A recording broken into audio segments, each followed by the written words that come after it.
اعطيتونا الصلاحيه باش غنعرفوا ماشي نتفوها. واش عطيتونا صلاحيه تشكيل المكتب؟ الله يرحم بها الوالدين. صافي غنتمناو نديروا مكتب اللي يشمل جميع الشيء بطريقه اللي هي ذكيه، بطريقه اللي هي جديده، ماشي بطريقه انا جاي عاد الشهر عليك اليوم. انا جاي عاد الشهر اليوم. ديما تعاون.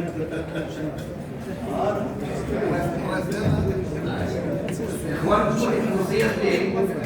توصيات واقتراحات صادره عن الجمع العام للكونفدراليه الوطنيه لتجار السمك بالموانئ والاصوات المغربيه المنعقد بالقريه الكهربائيه لاكادير بتاريخ 22/6/2024.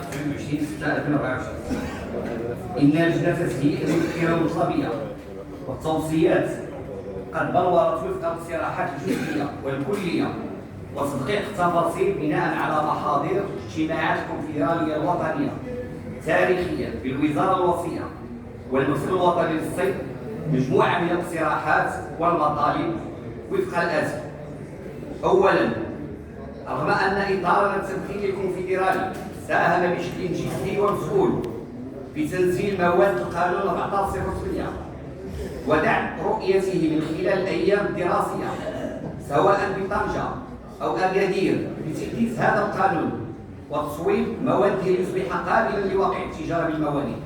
اولا، ليسهل عمليه اقتناء المنتوج في البيع الاول.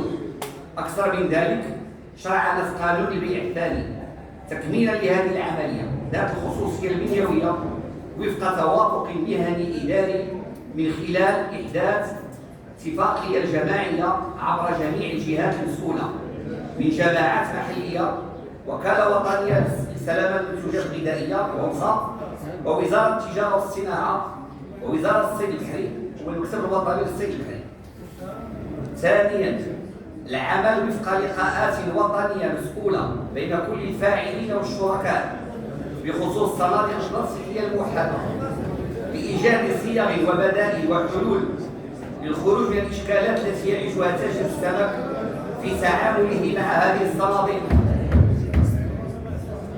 إذ أصبحت خطرا ملزما لرأس ماله ولصفته التجارية، سيما أن هذه الصناديق معرضة للإتلاف والسرقة، كما أن المحضر الأخير الذي بموجبه تم التخفيض من ثمنها بحضور معالي وزير الفلاحة آنذاك تم تأويله لصالح المكتب الوطني للصيد البحري بهدف التغريب بدل التعويض. ثالثا، إن نسبة الاستطاعات التي تطال رأس مال التاجر سواء أثناء الشراء أو أثناء البيع كلها موجبة للنقاش. ثم إعادة الاعتبار سيما أن تاجر السمك هو التاجر الوحيد الذي يؤدي رسوم 3% بالموانئ للجماعات المحلية أثناء عملية الشراء، ثم 3% مكررة أثناء البيع بالأسواق الجملة بالإضافة إلى 4% للمكتب الوطني للصيد كمقابل للخدمة، وهو حيث وظلم يطال التاجر دون غيره. وينبغي لكل من الجهات المسؤولة ذات اختصاص إعادة النظر جملة وتفصيلا في هذه الاستطاعات الخاصة بالرسوم.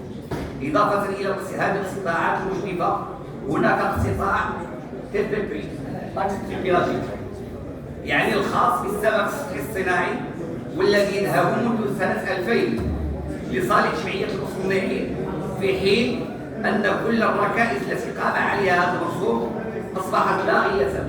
وقد راسلنا ككونفدرالية كل الجهات بخصوص هذا الظلم الكبير والذي أصبح ريعا ممنهجا ومقننا، في حين أن التجار يقتنون 95% من المصدرات.